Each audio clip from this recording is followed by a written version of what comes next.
तो हेलो दोस्तों, इस वीडियो में हम लोग सॉल्व करेंगे क्लास 9 मैथ का एमसीक्यू क्वेश्चन। चैप्टर का नाम है आपका area of parallelogram and triangles. ठीक है, यानी कि समांतर चतुर्भुज एवं त्रिभुजों का क्षेत्रफल। इस क्लास में हम लोग स्टडी करने वाले हैं और ये आपका क्वेश्चन नंबर 11 से होगा 20 तक, यानी कि 11 से 20 तक, टोटल 10 क्वेश्चन। ठीक है, इस वीडियो में हम लोग सॉल्व करेंगे और ये आपका क्लास नंबर है 54 और टारगेट है हमारा A+ स्कोर करना बोर्ड एग्जाम में। ठीक है, क्योंकि हम लोग प्रत्येक जितने भी चैप्टर हैं उसमें लगभग 50 से 60-70 क्वेश्चन एक ही चैप्टर से हम लोग ले रहे हैं। ठीक है, और सॉल्व कर रहे हैं, यानी कि आपका कोई भी ऐसा कॉन्सेप्ट या क्वेश्चन नहीं जुटेगा जो एग्ज़ाम में पूछा जा सकता हो। तो चलिए देखते हैं अगला क्वेश्चन क्या है। 11 नंबर। तो क्वेश्चन नंबर 11 में हमसे कहा गया है, निम्नलिखित आकृतियों में से कौन सी आकृति एक ही आधार और समांतर रेखाओं के बीच स्थित नहीं है। ठीक है, क्या कहा गया है, एक ही आधार और एक ही समांतर रेखाओं के बीच स्थित नहीं होना चाहिए, ये हमसे पूछा गया है। तो इसको यदि हम लोग देखें तो इसका आधार ये आ गया। अब ये एक समांतर रेखा है और इसी के बीच ये समांतर चतुर्भुज, और ये जो चतुर्भुज बना है वो, और ये जो त्रिभुज बना है वो इसी रेखा के अंदर में है। ठीक है, इसके बाहर इधर नहीं जा रहा है। इसका मतलब ये एक ही आधार और एक ही समांतर रेखा के बीच स्थित है। ठीक है, और हमें पूछा गया है नहीं स्थित होना चाहिए। चलिए अगला ऑप्शन को देख लेते हैं, और इस ऑप्शन को देखिए, इसमें भी देख सकते हैं ये जो है ये इसका आधार हो गया और ये इसका एक रेखा हो गया। तो इसी रेखा के बीच ये भी स्थित है, इससे बाहर तो त्रिभुज भी नहीं जा रहा है, यानी कि एक त्रिभुज और चतुर्भुज एक दूसरे के छोटे या बड़े नहीं हैं, ये जितना है उतना तक ही ये चतुर्भुज है। ठीक है, इसका मतलब ये भी क्या है, एक ही आधार और एक ही समांतर रेखा के बीच स्थित है। चलिए ये वाला हो गया। अब इसको भी देख लीजिए, इसको हम लोग इधर से ये वाला आधार मान लें और ये वाला इसका क्या मान लेंगे, समांतर रेखा, एक समांतर रेखा इसको मान लेंगे। तो ये जो है ये भी एक ही आधार और एक ही समांतर रेखा के बीच स्थित है। ठीक है, तो चलिए अब हम लोग नेक्स्ट यानी कि ऑप्शन नंबर डी को देख लेते हैं।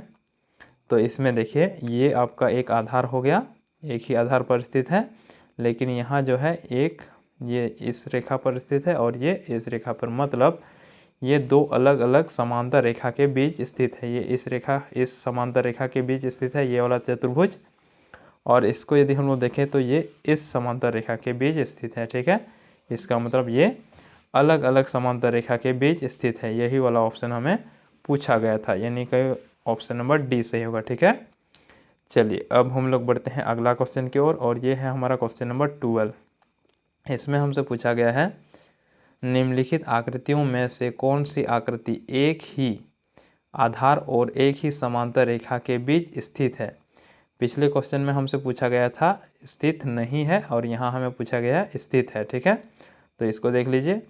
तो यहाँ देखें तो ये यहाँ देखिए ये जो है ये चतुर्भुज का क्षेत्रफल, चतुर्भुज को यदि हम लोग देखें तो इसका आधार यहाँ से यहाँ तक है, लेकिन त्रिभुज का आधार TU है, यानी कि यहाँ से यहाँ तक ही है।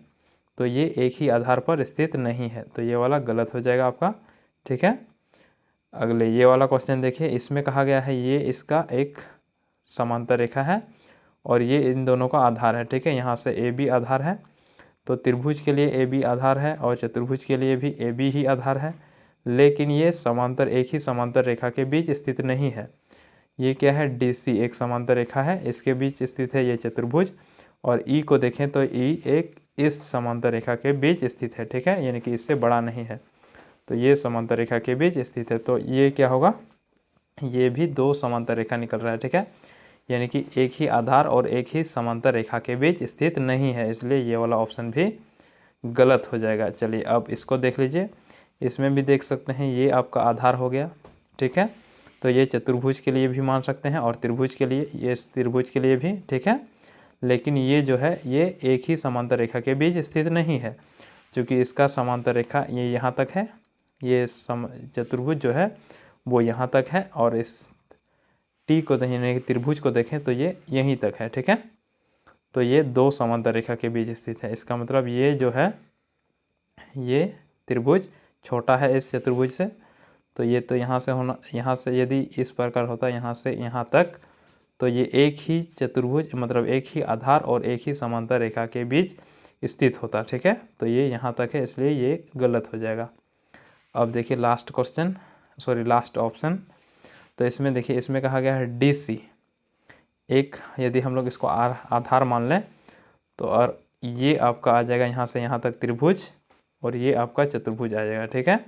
तो इसमें देखें तो ये हम लोग यदि DC को आधार मान रहे हैं और ये एक समांतर रेखा मान रहे हैं, तो यहाँ देखिए त्रिभुज भी उतना ही बड़ा है, मतलब इसी के बीच आता है। इस मतलब ये जो समांतर रेखा है, इसी समांतर रेखा के बीच त्रिभुज और ये चतुर्भुज है इसी रेखा के अंदर आ रहा है, ठीक है। इसका मतलब एक ही आधार और एक ही समांतर चतुर्भुज, एक ही समांतर रेखा के बीच ये दोनों फिगर स्थित है, ठीक है, यानी कि त्रिभुज और चतुर्भुज, इसलिए ये वाला ऑप्शन सही हो जाएगा आपका। चलिए अगला क्वेश्चन देखेंगे, और ये है हमारा क्वेश्चन नंबर 13। तो क्वेश्चन नंबर 13 में हमसे कहा गया है एक सम चतुर्भुज है के विकर्ण 8 सेंटीमीटर और 6 सेंटीमीटर है, तो इसका क्षेत्रफल हमें निकालना है। तो ध्यान दीजिएगा, सम चतुर्भुज का विकर्ण को यदि हम लोग इंटू करेंगे तो उसका क्षेत्रफल आ जाएगा, ठीक है।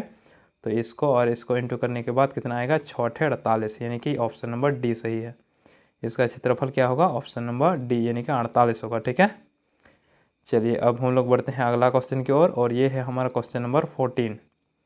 तो इसमें हमसे पूछा गया है एक समांतर चतुर्भुज के विकर्ण, ये भी सेम उसी प्रकार का क्वेश्चन है। इसमें हमें कहा गया है 24 सेंटीमीटर है इसका विकर्ण और 10 सेंटीमीटर, ठीक है।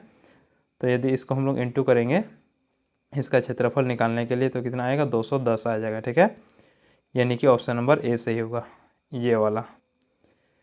अब आते हैं अगला क्वेश्चन की ओर, और ये है हमारा क्वेश्चन नंबर 15। तो इसमें देखिए क्या पूछा गया है, इसमें कहा गया है सम चतुर्भुज ABCD में विकर्ण AC बराबर 6 सेंटीमीटर और BD = 14 सेंटीमीटर है। तो हमें CD पर कोई बिंदु P है, ठीक है, लेकर बनाए गए त्रिभुज APB का क्षेत्रफल निकालना है, ये हमसे कहा गया है, ठीक है।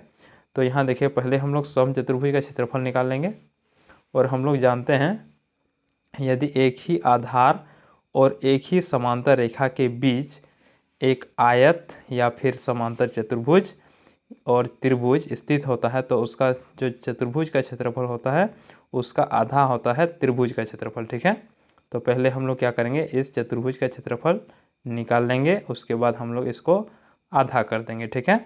तो ये आपका सम चतुर्भुज है, इसका मतलब इसका विकर्ण को इंटू करने के बाद हमें जो मिलेगा वो इसका क्या होगा, क्षेत्रफल होगा। तो क्या होगा, 14 और 106 को हम लोग इंटू करेंगे, 14 छक कितना आता है, 14 छक 84, ठीक है।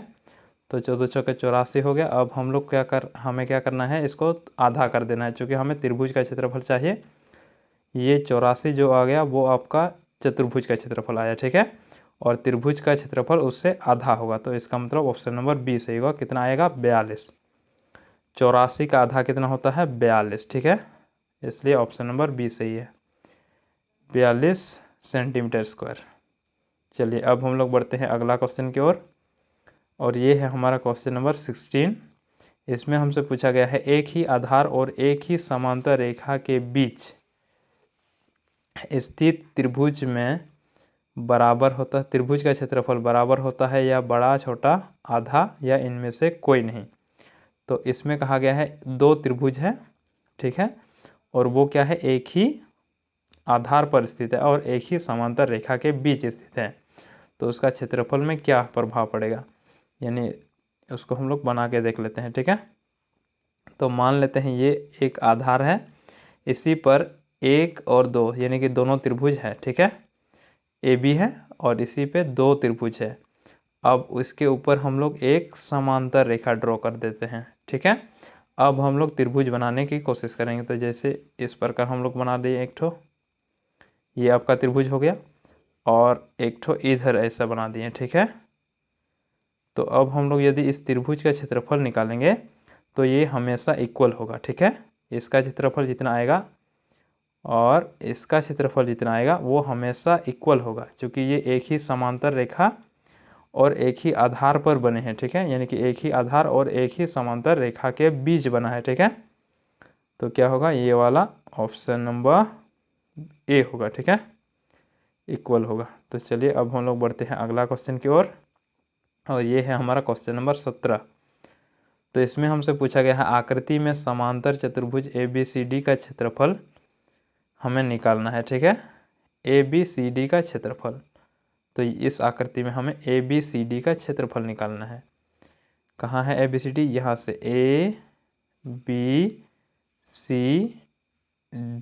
ठीक है, इसका क्षेत्रफल हमें निकालना है। तो इस प्रकार जब भी आपको क्वेश्चन पूछे, क्या है ये, समांतर चतुर्भुज है, ठीक है। तो समांतर चतुर्भुज में जब भी आपको क्वेश्चन पूछे तो आपको क्या करना होगा, इसमें किन्हीं दो रेखा को लेना है, यानी कि दो भुजा को लेना है जो आपस में लंबवत हो। जैसे यहाँ हम लोग ले सकते हैं AB पर कौन कौन लंब है, DL भी लंब है और BN भी लंब है, ठीक है। चूंकि ये समांतर रेखा है तो ये समांतर है, इसका मतलब ये भी समांतर है। तो ये जो इस पर लंब है तो इसका मतलब इस पर भी लंब है, ठीक है। तो इसका मतलब ये हुआ, यदि हमें दिया गया इसको यदि हम लोग इंटू कर रहे हैं AB इंटू ये क्या है BN, तो इसका क्षेत्रफल निकल जाएगा। या फिर हम लोग AB इंटू DL कर रहे हैं तो भी क्षेत्रफल आ जाएगा। और अब दूसरा देख लेते हैं इस रेखा को, यहाँ देखिए AD किस पर लंब है, AD जो लंब है ये MB पर क्या है, लंब है, ठीक है, यानी कि MB लंब है AD पर, ठीक है, इस प्रकार हम लोग कह सकते हैं। तो ये भी आपस में लंब है, इसका मतलब इसको यदि हम लोग इंटू करेंगे तो भी इसी चतुर्भुज का आंसर आने वाला है, यानी कि क्षेत्रफल आने वाला है, ठीक है। तो इसमें देखिए ऑप्शन में कौन वाला ऑप्शन सही होगा, ठीक है। तो यहाँ देखिए BC इंटू BN, क्या इंटू किया गया है, BC, ऑप्शन नंबर बी देखिए BC इंटू BN। तो BC को देखेंगे तो कहाँ है BC, यहाँ है, और BN क्या है, ये वाला। तो ये तो नहीं होगा क्योंकि ये आपस में लंब नहीं है, इसका मतलब ये वाला ऑप्शन गलत हो गया, ठीक है। अब इसको देखें, ऑप्शन नंबर ए, इसमें कहा गया है AB का मतलब ये वाला AB, ठीक है। और उसके बाद कहा गया है, इसको एक बार हटा लेते हैं, ठीक है, AB इंटू BM, यहाँ से यहाँ, और फिर कहा गया है यहाँ। तो इस रेखा भी आपस में, ये दो रेखा है वो भी आपस में लंब नहीं है, इसका मतलब ऑप्शन नंबर ए भी गलत हो गया, ठीक है। अब देखिए ऑप्शन नंबर सी देख लेते हैं। ऑप्शन नंबर सी में कहा गया है DC into DL, DC into DL, यहाँ देखिए DC इंटू DL, तो ये आपस में लंब हो गया। क्यों लंब हो गया, क्योंकि ये DL जो है वो AB पर लंब है, और हम लोग जानते हैं ये समांतर चतुर्भुज है, इसका मतलब AB जो है ये DC के समांतर है, ठीक है। तो इस पर लंब हो गया तो इस पर भी लंब होगा, ठीक है। तो यही वाला आपका ऑप्शन सही है। कौन वाला ऑप्शन, ऑप्शन नंबर सी सही है, ठीक है, यही वाला आपका क्षेत्रफल आ जाएगा। चलिए अब हम लोग बढ़ते हैं अगला क्वेश्चन की ओर, और ये है हमारा क्वेश्चन नंबर 18 यानी कि 18, ठीक है। तो इसमें हमें कहा गया है आकृति में समांतर चतुर्भुज ABCD का क्षेत्रफल है। तो इस आकृति में हमें क्षेत्रफल निकालना है इसका, ठीक है। तो ध्यान दीजिएगा ये समांतर चतुर्भुज है, और हमने बताया था यदि समांतर चतुर्भुज इस प्रकार दिया रहे तो इसमें आपको क्या करना होता है, क्षेत्रफल निकालने के लिए सिर्फ इसके लंबवत रेखा को, दो लंबवत रेखा को इंटू करना होगा, ठीक है। तो इसको इंटू कर देना होगा, ठीक है, ये आपका क्षेत्रफल आ जाएगा। ध्यान दीजिएगा ये और ये, या फिर DC, इसको यदि हम लोग इंटू करेंगे तो इसका क्षेत्रफल आ जाएगा। तो देखिए कौन वाला ऑप्शन में इसे इंटू किया गया है, ठीक है। ऑप्शन नंबर ए को देखें तो क्या है, ये क्या है, ऑप्शन नंबर ए में कहा गया है AB, ठीक है, इंटू BC, ये वाला। तो क्या AB और BC आपस में लंबवत है, नहीं, तो ये वाला ऑप्शन गलत होगा, ये वाला सही नहीं है, ठीक है। तो इसको हम लोग गलत कर दिए। अब देखिए ऑप्शन नंबर बी को चेक कर देते हैं। ऑप्शन नंबर बी में कहा गया है BC इंटू DL, BC यानी कि ये वाला इंटू DL, सॉरी DE है, ठीक है। तो क्या ये आपस में लंबवत हैं, आपस में लंब है, नहीं है, तो इसका मतलब ये भी ऑप्शन गलत हो जाएगा, ठीक है। क्या होगा, ये ऑप्शन भी गलत हो गया, ठीक है। अब देखते हैं ऑप्शन नंबर सी को। तो ऑप्शन नंबर सी में कहा गया है DC इंटू AB, क्या कहा गया है, DC, ये वाला DC, ठीक है। Into A B. तो हम लोग देख रहे हैं ये क्या है, लंबवत है, नहीं है, क्योंकि ये समांतर है। तो ये भला भी गलत हो गया, इसका मतलब ऑप्शन नंबर सी भी गलत है। ठीक है, ऑप्शन नंबर सी भी क्या है, गलत है। अब हम लोग देखते हैं ऑप्शन नंबर डी को। तो ऑप्शन नंबर डी में हमसे कहा गया है A B into D L, sorry D, A B into D. तो देखिए ए बी इंटू डी, ये आपका ए बी हो गया और ये आपका डी हो गया। तो ये क्या लंब है आपस में, हाँ। तो इसका मतलब इसका क्षेत्रफल यही है, ऑप्शन नंबर डी। ठीक है, तो यहाँ तक हो गया। अब हम लोग बढ़ते हैं अगला क्वेश्चन, यानी कि नेक्स्ट क्वेश्चन जो है वो है क्वेश्चन नंबर 19। तो इसमें हमें कहा गया है आकृति में ए बी सी और ए बी एफ ई समांतर चतुर्भुज हैं। ठीक है, ये और ये जो दिया गया है वो समांतर चतुर्भुज है। ठीक है, यदि एरिया ऑफ क्वाड्रिलेटरल क्या है, ई ए बी सी बराबर इतना है, और ये जो एरिया है इसका कितना हमें दिया गया है, ये दिया गया है। ठीक है, तो हमें एरिया ऑफ बी सी, त्रिभुज बी सी एफ को निकालना है। ठीक है, तो देख लीजिए यहाँ हमें क्या क्या निकालना है। इसमें हमें दिया गया है एरिया, कौन वाला एरिया हमें दिया गया है, ये वाला ई A B C, E A B C. तो देखिए E A B C, E A B C, sorry ये वाला, इसका क्षेत्रफल हमें दिया है 17 सेंटीमीटर स्क्वायर, 17 सेंटीमीटर स्क्वायर। ठीक है, अब हम लोग देखते हैं जो अगला हमें पूछा गया है, उसमें कहा गया है ए बी, क्या कहा गया है, ए बी सी, ये आपका है 23 centimetre square, A B C D है। ठीक है, तो ए बी सी डी ये आपका क्या है, 23 सेंटीमीटर स्क्वायर है। ठीक है, क्षेत्रफल है इसलिए 23 सेंटीमीटर स्क्वायर होगा। अब देखिए इसमें अब हमें जो पूछा गया है वो देख लेते हैं। तो इसमें हमें क्या पूछा गया है, इसमें हमें पूछा गया है ए त्रिभुज बी सी एफ का क्षेत्रफल, बी सी एफ का क्षेत्रफल, ये वाला इसका क्षेत्रफल हमें पूछा गया है। ठीक है, तो अब हमें इसी को निकालना है। तो देखिए कैसे निकालते हैं। तो सबसे पहले हम लोग क्या करते हैं, ये जो चतुर्भुज बना है इसका, और इस ये वाला देखिए, ये जो चतुर्भुज बना है ये वाला, जिसको हमने येलो कलर में कलर कर दिया है, ये वाला। ठीक है, ये जो चतुर्भुज बना है वो एक ही समांतर रेखा और एक ही आधार पर बना है। किसको हम लोग तुलना कर रहे हैं, हम लोग तुलना कर रहे हैं ये वाला त्रिभुज, सॉरी चतुर्भुज, किससे तुलना कर रहे हैं, इस त्रिभुज के साथ, इस चतुर्भुज के साथ, ये वाला। ठीक है, तो ध्यान दीजिएगा ये एक ही समांतर रेखा और एक ही आधार पर बने हैं, यानी कि एक ही आधार और एक ही समांतर रेखा के बीच बना है, तो इसका क्षेत्रफल इक्वल होगा। इसका मतलब क्या हुआ, इसका मतलब ये हुआ कि ये जो क्षेत्रफल है, इसका जो क्षेत्रफल है 23 सेंटीमीटर स्क्वायर, उतना ही क्षेत्रफल इसका होगा, कितना होगा, 23 सेंटीमीटर स्क्वायर। अब उसमें फिर ये क्या है, 17 सेंटीमीटर स्क्वायर, यहाँ से यहाँ तक, कहाँ से कहाँ तक, यहाँ से ये वाला 17 सेंटीमीटर है, और ये आपका 23 हो गया पूरा, और हमें ये वाला निकालना है। तो हमें क्या करना होगा, 23 में से 17 को घटा देना होगा। तो 23 में से यदि हम लोग 17 को घटा रहे हैं तो हमारे पास कितना आ रहा है, हमारे पास जो आएगा वो आ जाएगा 6। ठीक है, कितना आएगा, 6। यदि 23 में से हम लोग 17 को घटा देंगे तो आएगा 6 सेंटीमीटर स्क्वायर, यानी कि इस त्रिभुज का जो क्षेत्रफल निकल के आएगा वो होगा 6 सेंटीमीटर स्क्वायर। ठीक है, ऑप्शन नंबर डी। तो उम्मीद करते हैं यहाँ समझ में आ गया। अब हम लोग बढ़ते हैं अगला, यानी कि आज का लास्ट क्वेश्चन। तो इस क्वेश्चन में हमसे पूछा गया है, क्या पूछा गया है, आकृति ए बी सी डी में एक वर्ग है जिसमें ए डी बराबर 6 सेंटीमीटर और एरिया हमें निकालना है। ठीक है, तो ध्यान दीजिएगा ये क्या है, वर्ग है। वर्ग का मतलब क्या होता है, जिसके प्रत्येक भुजा इक्वल हो। तो यहाँ से यहाँ यदि 6 सेंटीमीटर है तो यहाँ से यहाँ भी 6 सेंटीमीटर होगा। ठीक है, इसका मतलब ये जो एरिया है इसका, एरिया कैसे निकालेंगे, भुजा स्क्वायर यानी कि 6 का स्क्वायर यानी कि 36।